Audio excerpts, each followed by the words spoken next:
Hey everybody, welcome to What Magic Is This?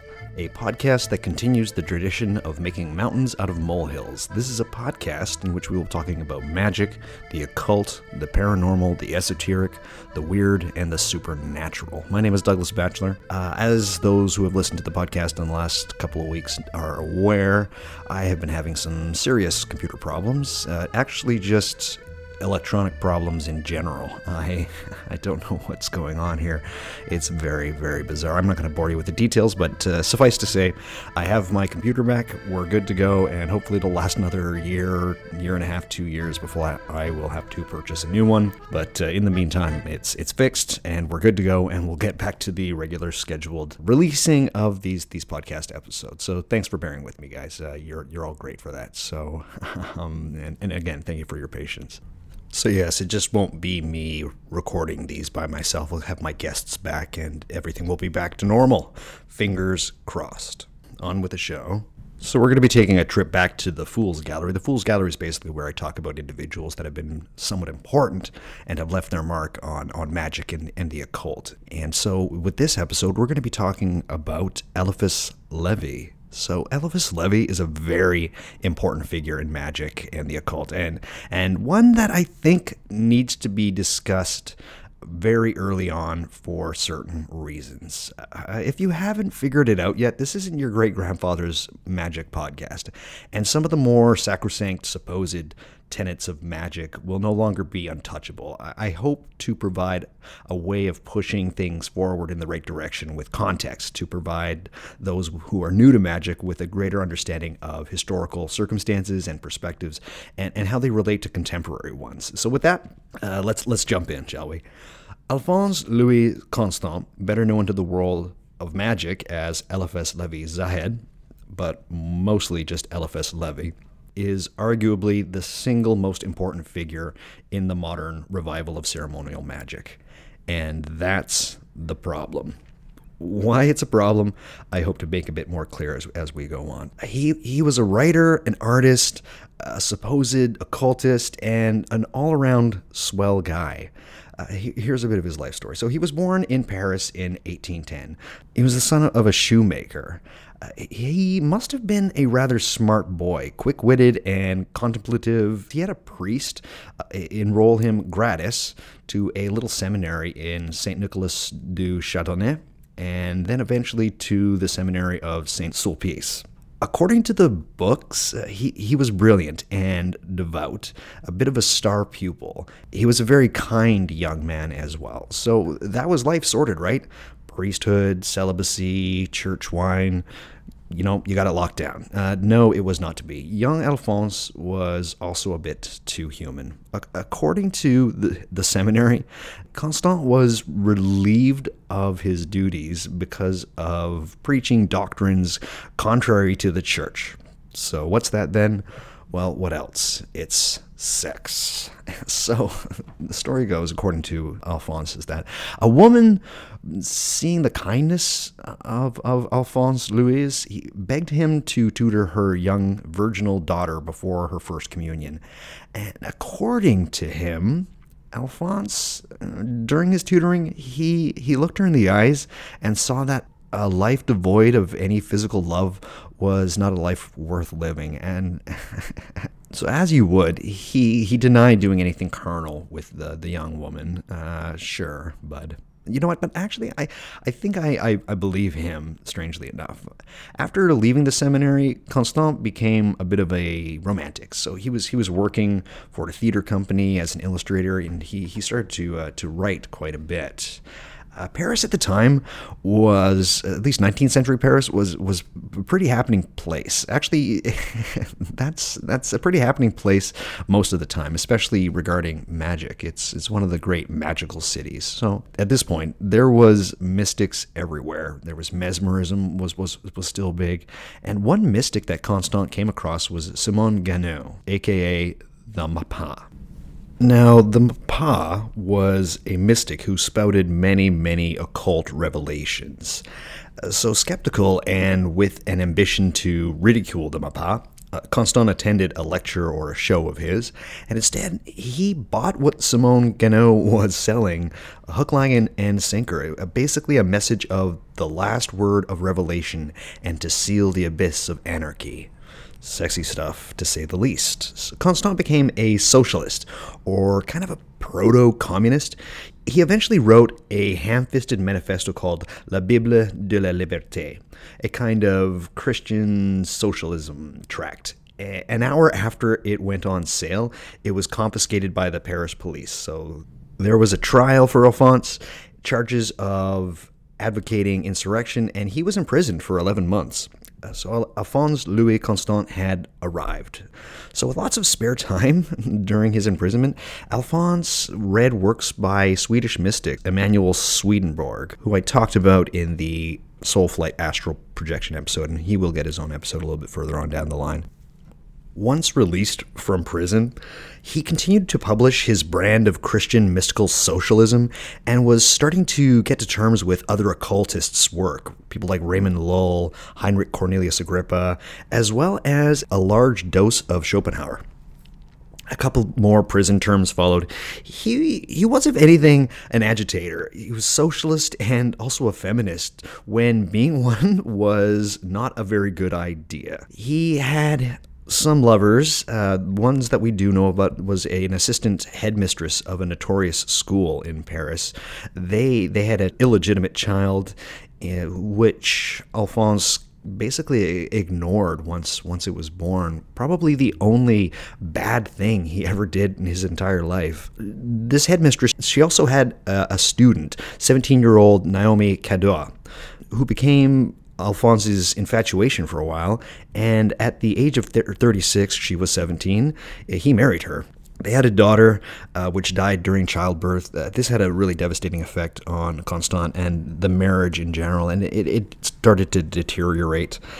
Alphonse was just kind of approaching middle age at this point, and so what do most middle-aged men do at this point before a midlife crisis? Well, they become an occultist, or at least the smart ones do. So he just devoted himself to his esoteric studies at this point. Around this time, he became friends with a rather curious figure, Joseph Wronski. Wronski had some, shall we say, interesting ideas. He believed he had a secret theory of the origin and structure of the universe. For Wronski, everything was about numbers, and this certainly ignited something in Alphonse. Wronski even had a machine, it was called the prognometer, that using numbers could make predictions about the future and the present state. In fact, Wronski gifted it to Éliphas Lévi, who then, when he passed away, gifted it to one of his students, and it is lost to time, which is unfortunate. But fuck, that would make a really great premise for an Indiana Jones movie, right? I mean, the mind just reels. Anyways, doubling down on his occult studies, one concept of Wronski's was exactly what Alphonse was after. Wronski called it messianisme, which is a synthesis of philosophy, religion, science, and politics. Everything important in a bundle. So armed with this idea, Alphonse got to work on writing his own occult, messianisme. He wrote like a man possessed. So much so that he didn't even notice his younger wife shacking up with another man and eventually deserting him. Whoops. Anyways, this just strengthened his resolve, and eventually he published a book, the book of the time, called Dogme et Rituel de la Haute Magie, or Dogma and Ritual of High Magic. It's also been called The Doctrine and Ritual of High Magic. Eventually translated by Arthur Edward Waite, a member of the Golden Dawn, as Transcendental Magic. The rest is fucking history. This was an extremely influential book, both back then and even to this day. I'll get into this book in a little bit. It is at this point that Alphonse Louis Constant, imbued by the power of Jewish mysticism, changes his name to Éliphas Lévi Zahed. the supposed Hebrew equivalent of his birth name. Éliphas, still a socialist, feminist, romantic, but also an occultist at this point. So he took a trip to England. There was a bit of magical ineptitude that happened. I went into that a little bit in the spells episode, how he wanted to summon Apollonius of Tyana. As far as we know, this is the only kind of magical spell that Éliphas did in his entire life. But again, for him, it was just more and more writing. So he became a bit of a teacher to those with esoteric interests in Paris at this time. And after the turbulence of his early life, he lived basically a somewhat sedate life the last 2 decades, living in and around Paris in an apartment that was just adorned with his illustrations and weird objects, just a bunch of occult bric-a-brac. And he was happy to have now lost his revolutionary zeal and become somewhat of a scholar and a teacher. The last years of his life sucked. He had dizziness spells and headaches. He had dropsy and gained a lot of weight, which eventually led to gangrenous feet. And so always the armchair magician. He would sleep in his armchair constantly towards the end of his life. Surrounded by friends and colleagues, on May 3rd, 1975, Éliphas Lévi nevermore got up out of his armchair. So, with the life out of the way of Éliphas Lévi, what was his contribution to magic? Well, his first book. It is probably one of the first pieces of literature a new occultist reads, unfortunately. Or at least it was. So, let's get this out of the way. It is a thrilling read. The writing is a bit dated, but the ideas within it are romantic, they're strange, and somehow timeless. It pushes the idea that underneath everything is a different world, a sometimes menacing world of powerful meanings, especially the consensus history, that there's something underneath. He goes into it a little bit in the first chapter of Dogma et Ritual, and I'll read from it a little bit. Here's a little taste.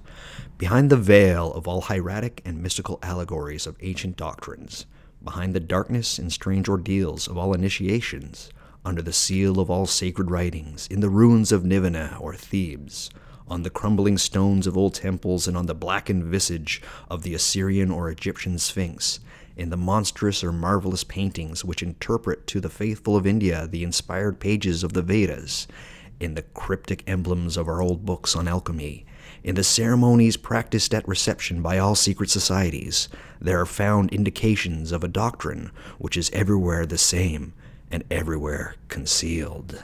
So that's some pretty sexy stuff. So this, at the time, and somehow to this day, is still sexy as hell.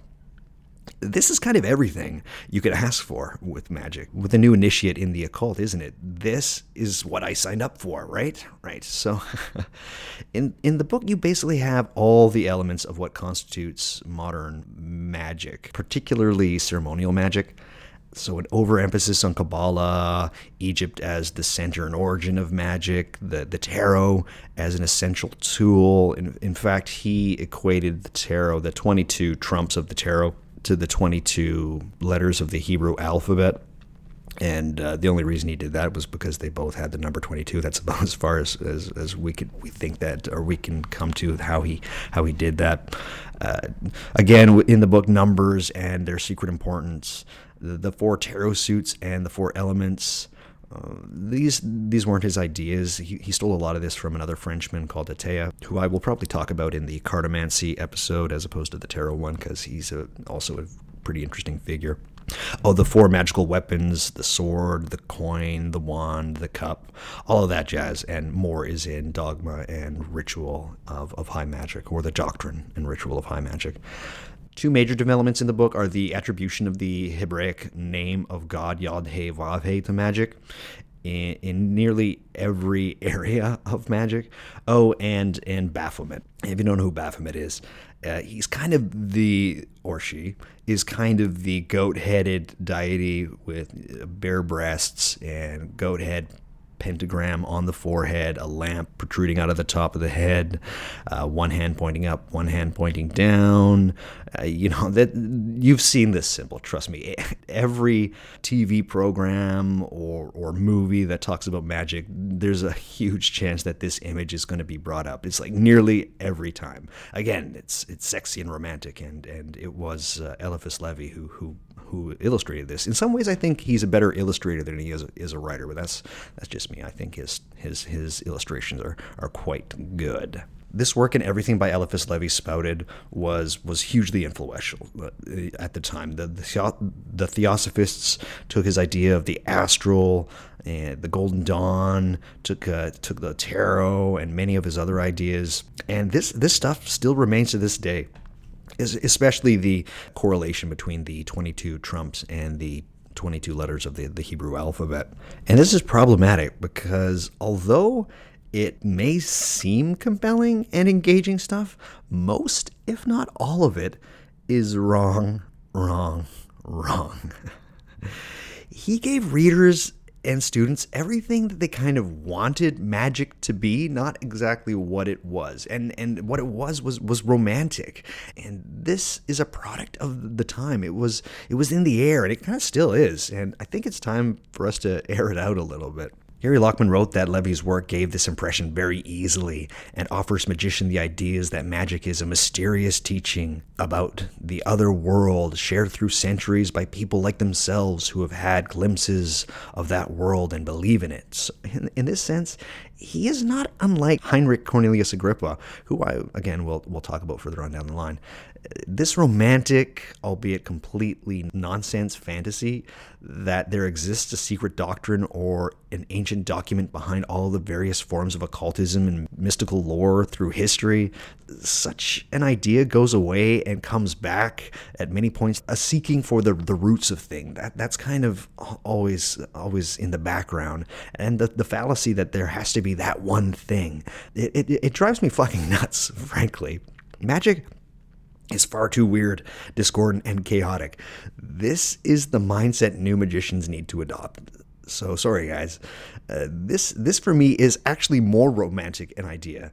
And as I've always said, the present constantly changes the past. We're finding new documents and translating old works that are constantly revealing new things to us, and that just show how chaotic magic actually is. We can see direct correlations from the Greek magical papyri to such things as the hygromantia. That, to me, is mind-blowing and shows that there's some kind of process at work.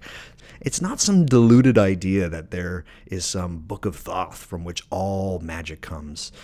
To think so is to degrade our capacities as humans, all of its beauty in our randomness and its ugliness through erasing of our heritage for romantic notions. It is with Éliphas Lévi that I kind of draw the line. I think I have to draw the line. And here's the other thing, though. I think that people should read his first book. I think it's a pretty crackin' read. It's not overly compelling if you know about magic a little bit already, but if you don't, it's thrilling stuff. Is contemporary magic about visualizations and the quest for self-discovery or awareness? Or is it about spirit contact and the unseen through trials of the individual involved and your own idiosyncratic research and trial and error? Is it about initiation in nonsense mysticism, planes and grades of the adept? Or is it about you striking out and seeing what works, synthesis of rediscovery through the grimoires or other such means? One of the greatest living writers on magic is Jake Stratton Kent, who, and I'm going to be paraphrasing here, who said in, I forget which book it is, in his trilogy, the Encyclopedia Goetica, real magic is done in the circle, not by the square, which is a bit of a dig at the Golden Dawn and Rosicrucianism, no less.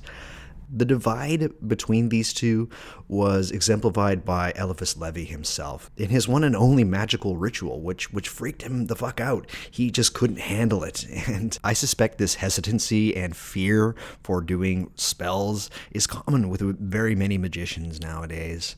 And here's what's kind of funny. Even people not too long after Lévi's death knew that it was mostly rubbish.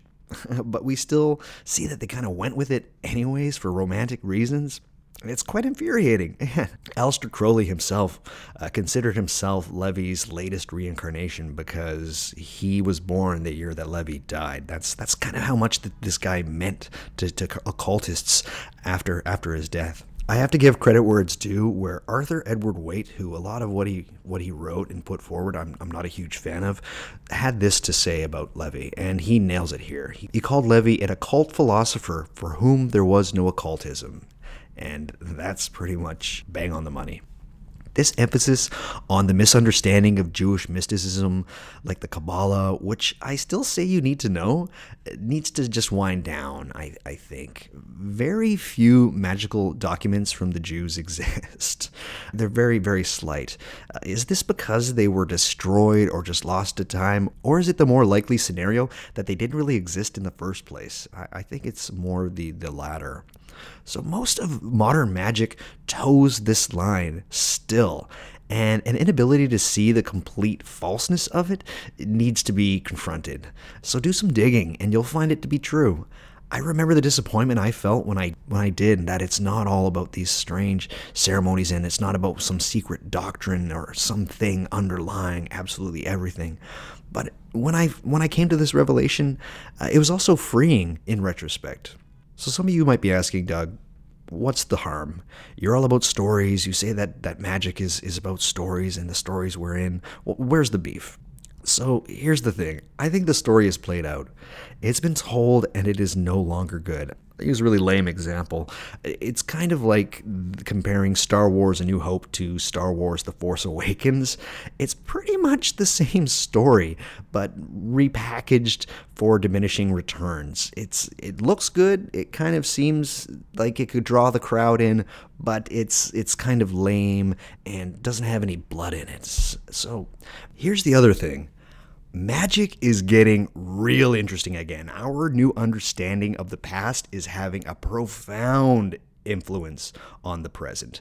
The Grimoire Renaissance is still kicking and proceeding wonderfully. So go there. I say go there instead, or rather start there instead. You'll learn some of this other stuff like the Kabbalah and the Tarot just kind of by proxy there anyways. Say you're going to want to work with the Goetia of Dr. Rudd. Well, you're going to have to learn a bit of Kabbalah. You're going to have to know about the Shem HaMephoresh to work with that grimoire. In regards to Éliphas, read his books, specifically the first one. There's a new translation put out by John Michael Greer, who I kind of have arterial differences, just rewind a couple of minutes and see why. But it's actually quite good, the translation. Just remember though, it's a story, mostly untrue and ham-fisted, but nevertheless interesting. But remember, it's never so easy. There is never one way or one thing or one answer. That is pure fantasy, one that Raymond Lull and Heinrich Cornelius Agrippa and eventually Éliphas Lévi propagate. It's much more complex and chaotic than that. And this is where the true magic is, the path you yourself create. Instead of the dogma and ritual of high magic, create the dogma and ritual of my magic. You do have great teachers alive right now that can help you. People like Jake Stratton Kent, Jason Miller, Gordon White, Judica Isles, Camelia Elias, Stephen Skinner, Peter Gray and Alkistis Demetch with Scarlet Imprint Publishing, Pam Grossman, Mitch Horowitz, and many, many more. This is a great time to get started in magic. This is the new vanguard. As for Éliphas Lévi, I like Éliphas Lévi. He seems like a really great guy. I have his Tetragrammaton pentagram in my house. I use the image of Baphomet for invocation. It's not all rubbish. And here's the other thing. There are so many biographies of Aleister Crowley and John Dee, but Éliphas Lévi, he doesn't really have a definitive biography yet. There is a book called Éliphas Lévi and the French Occult Revival by Christopher McIntosh. That's all right. It's worth reading if this guy is interesting to you. But I want to know more about Éliphas Lévi and his life. He seems like a really great guy, the kind of person I'd be friends with. One who fought the good fight and lived the good life. All of his contemporaries talk of his warmth, his honesty, compassion, courage, and his endearing attitude towards his pupils. Sometime soon, I hope his story will be told, without the Levian lyricism that he himself created. Until then, we just have his word, and I think he's done enough. And with that, that's the episode, everybody. So, Sorry for the bit of a rant there. You can head to whatmagicisthis.com for previous episodes. I also have show notes for every single one of my episodes there. You can find my links to Twitter, to Instagram, to Facebook on there. I have ways to subscribe to the podcast via iTunes, Google Play, Stitcher, Spotify, Radio Public, iHeartRadio. Am I forgetting anybody? Probably. Anyways, it's all there. If you guys like the show, please leave a comment on iTunes. I would really appreciate that. If not, you could still be my friend. And with that, everybody, that's the end of this somewhat short show. I was quite surprised how quickly I got through this guy, but who knows? Maybe sometime in the future there will be a re-examination of Éliphas Lévi. Until that point, I would like to thank you all for listening, and we'll talk at you soon. Bye-bye.